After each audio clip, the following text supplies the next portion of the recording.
What's a secret you'll take to your grave, but you'll share with Reddit, because you need to get it off your chest? My mum tried to kill me, M27, twice. First was around 10 or 11, when she strangled me with my school jumper, avoided that by running her into a wall, and hightailing it to a friend's place. Second was around 14 or 15, when she used a box cutter to try and stab me in the chest. I managed to use a pizza box as a chest protector. I tried telling my grandmother about all this, and she refused to listen, so till my dying day, this will be between me and Reddit. I was 6 years old and my father had just bought a nice ham radio set with a new standing microphone. He goes to work and accidentally leaves the radio on. I hear a voice over the radio talking about how thirsty they are. I decide to help and poured some of my sister's water over the microphone. Later my father can't for the life of him figure out why his microphone isn't working. He was so upset he trashed the whole thing and hasn't picked up another hobby since, and I still feel guilty about it. One time in high school I stole this giant turtle statue from a random yard and put it in my grandma's as a joke. It was around the time the gnome was traveling the world. Well, turned out that the old lady was my grandma's frenemy, and when she came over and saw her stolen turtle she wanted answers. Well, my grandma's answer, if it just showed up, did not satisfy her, and they got into a huge fight about it. The other old lady died a few years ago. I feel bad I never told her that my grandma didn't steal the turtle. I did. I once straight up left my car in a parking lot outside the university fully unlocked and running for like 5 hours while I took some classes. This is sandwiched between two suicide comments like a nice little palate cleanser.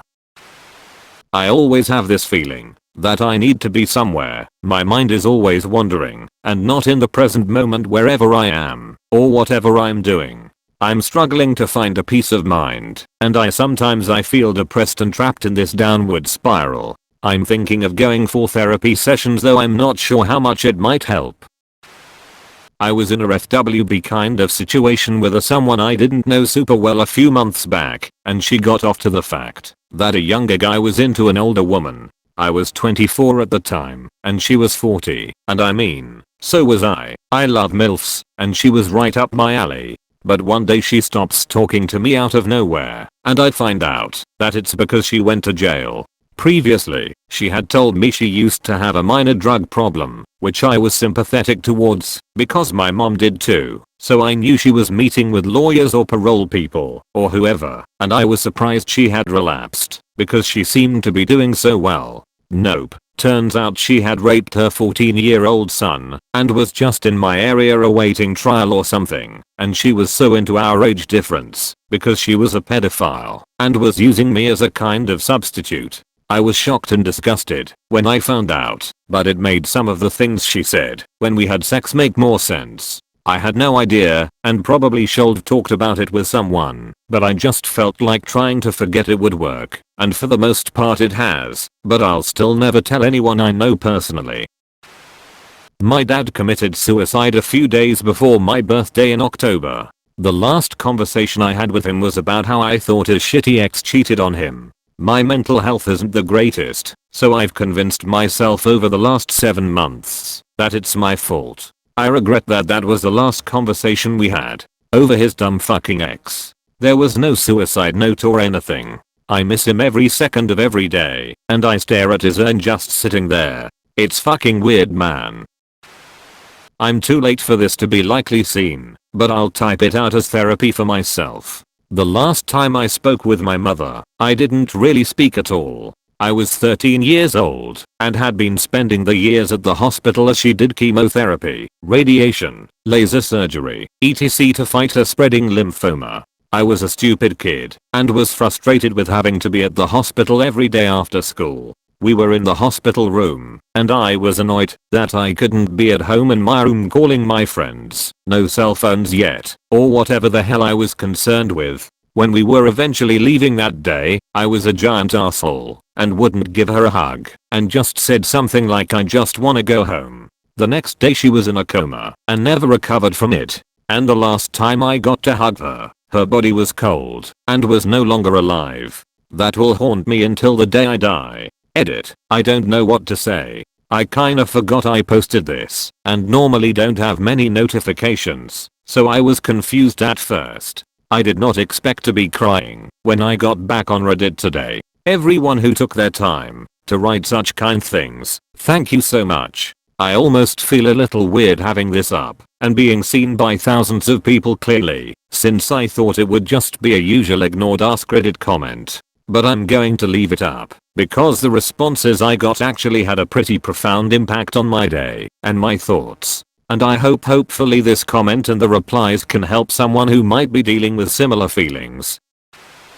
Everyone thinks I'm just a fuck up and the head drug addict. What they don't know is between 11 to 14 my drunk evil stepmom would take me to her favorite bar and pimp me out because it amused her. It destroyed my mind, so I started using drugs not to get high, but to try to forget. I was 50 years old before I told anybody. By then my family had given up on me, my wife left me, and my son hasn't talked to me in over 10 years. That secret was going to die with me, but for some reason I told one friend what happened to me, and she helped me realize it wasn't my fault, or that I'm just a fuck up. Today 12 years later she is still the best friend I've ever had, and I haven't touched cocaine since 2008, even though it cost me everything important to me. I'm really happy for you that you're doing better now. Best wishes for the future. Not really a bad secret, but a friend of mine in college was strapped for cash for groceries one month. There were 3 of them in the core friend group, and I was just his best friend's girlfriend. I wasn't really wealthy either, but I had some extra money to spare from working in a job at school, so I withdrew $200, left it in an envelope in his house with his name on it, and let him discover it. To this day he still thinks it was his buddy, Andrew. I never saw fit to correct him. It's only money, and he needed to eat. I had planned on killing my dad with my meds if he was still alive. He wanted to go. We said goodbye, but he had enough of feeling ill. But we believe he was overdosed on morphine by the nurses. I didn't know a death rattle could go on so long. But if he was hanging on the next day I would have given help. We spoke about it a couple of times. I promised him he wouldn't go gasping for air. Edit. He went peacefully in his own terms. But I told him, if he was too tired to carry on, that I would help him. Your comments are informative and heartbreaking. Thank you both for the awards. I promise if his passing was eased by morphine, he was not gasping for air. Morphine makes your brain think you don't even need oxygen, so he was in no distress. The rattle sounds really weird, but it isn't uncomfortable. I'm sorry you had to go through this process. Not as dark as the most in here, but as a teen I had a really bad relationship with my dad, and one day I was really pissed and signed his email up in any freaking newsletter I could find online. He still gets spam mails, and doesn't know why. We get along great now. The amount of empty liquor bottles I found hidden around the house after my husband passed away. I knew that he liked to drink, sometimes a little too much, and it was something we bickered about occasionally, but I didn't appreciate the full scope of how much exactly he was drinking. Maybe 2 to 3 years before his death he started working from home full time, and I'm guessing being home alone all day was when he started going off the rails. Absolutely nothing to do with the circumstances surrounding his death, and I wouldn't want to tarnish his memory to family or friends, so I keep it to myself, but I don't mind sharing it with strangers.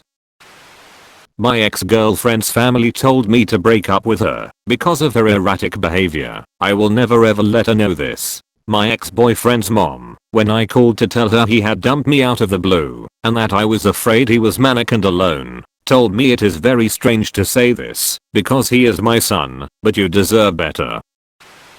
In 7th grade I was invited to a popular girl's birthday party and I took a massive shit in her bathroom and clogged the toilet. I panicked, so I just walked out of there like nothing happened.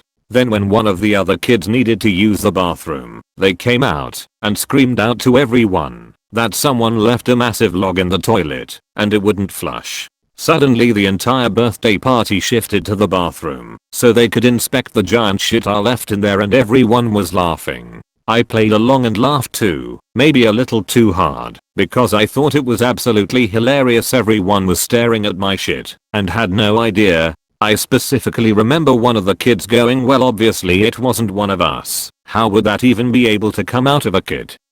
Anyway, everyone eventually decided it was her stepdad who did it. I will never not laugh at the fact that everyone thought a 12-year-old girl should belong to a middle-aged man because it was so nasty. The girl whose house it was had ended up becoming a major bully in high school, so I felt even more satisfied walking past her knowing they had to clean my shit once upon a time. I moved back into my parents' house after I got fired when I turned 24. I was there about a month, and every single day my dad would somehow get mad at something I would do, and it would escalate to him threatening to fight me. About a month in, I exploded. I hit him in the mouth with a right hand and a left hook behind it, and that was it. I felt really guilty, because he was bleeding everywhere out of his mouth and quickly played the victim. I even tried to get him a paper towel and he looked at it, and spit blood at me which got all over the walls. I feel really scared for my mom. There's been times where he's choked her to the point of passing out, beat the crap out of her several times when I was a kid, and subsequently spent 15 months in state jail because of it. He's a master manipulator and my mom keeps trying to reach out to me to put the blame on a new medication that he started. I'm not hearing it. My whole life he's been an extremely violent narcissist. I told him, when I got kicked out, that he'd never see me or talk to me again, and I promise that will be the case. I'm done. Guy at an event I was working got physical, but didn't actually do any damage, though not for lack of trying. It was clear he was trying to actually hurt me, and this was after he'd made a scene in front of a bunch of kids, harassed some other presenters, and in general been a complete dick. He was an absolutely arrogant fuckstick. I told our on-site lawyers he sprained my wrist, sat through 8 hours in the air waiting to get a little sling and advice to buy some OTC topical pain cream just to make sure he never set foot in one of our events again. I do not regret it. The first and only time I stole something in my M8 life was from my neighbor who was having a yard sale to take his kids to Disneyland. He had a DS game of backyard baseball, and I had the money for it. It was $5 and I wanted it. I went up with the money, and he told me that he was going to give it to the landlord's kid, who was my age too. I was so mad and annoyed that he was going to get the game for free. A few hours later I went back outside, and I saw he wasn't there. I walked up to the stand and I saw the game was still there, so I took it. I also grabbed a bag of golf balls he had for $10 and a few more games that were marked $1 each, so he wouldn't think it was me. I then ran into my apartment and the guilt was eating me up. 30 minutes later he knocked and asked if I took the games, because he knew I wanted one. I told him no, that I was inside the whole time. I never played any of those games. I felt so damn bad I couldn't put in my DS. I even wanted to take them back, but I knew I would get caught. They did end up going to that trip, and the landlord kid was mad he didn't get his game. I didn't like him, so I was fine with it. I still have that guilt, and I remember the prices of everything in the stand. Edit. To clarify, I'm 23 now. My mom and stepdad were drug dealers and sometimes they would sell me as an extra service to clients. When I was young, the only person I've ever told was the person I believed to be my soulmate. It's embarrassing for me and makes me feel ashamed of myself because of how many times I've been sexually assaulted, but he accepted me and that's something I'm thankful for, but I will never personally tell anyone else besides him. The end. Thanks for watching.